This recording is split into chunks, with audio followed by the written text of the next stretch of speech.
up is Tiffany Harrop, a graduate student in the psychology program, who will be talking with us about problematic behavior, correlates of psychological and physiological measures. Tiffany? Thank you. There's a parable about a scorpion and a frog, and it goes like this.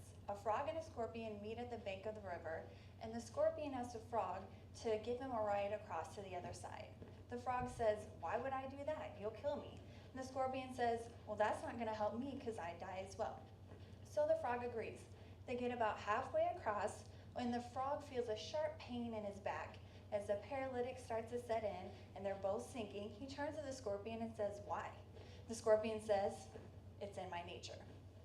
Well, I'm interested in studying and learning more about the scorpions in our society, those individuals who repeatedly behave and act in ways that go against better judgment.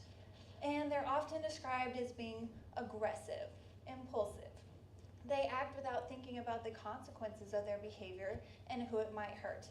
And they behave in a lot of antisocial ways. So they often are breaking rules, breaking the law, and they're being callous, unemotional, and many times they're also maybe taking drugs and abusing alcohol. Unsurprisingly, these individuals often have problems within their family, they're getting in trouble at school, and they may end up in jail or prison.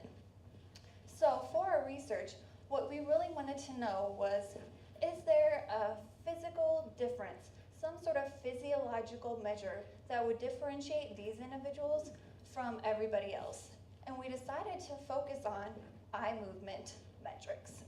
Specifically, we looked at pupil size. So whether their pupils got bigger or smaller when they were viewing a video, as well as where they were looking, how long they looked, and how many different places they looked.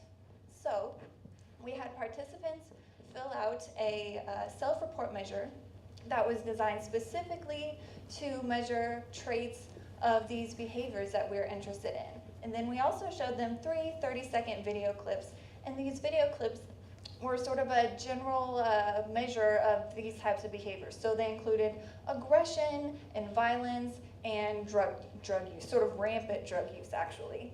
And what we found was that individuals who are high on these specific scales of antisocial behavior, juvenile conduct problems, and also impulsivity, when they looked at these videos, their pupils actually got smaller.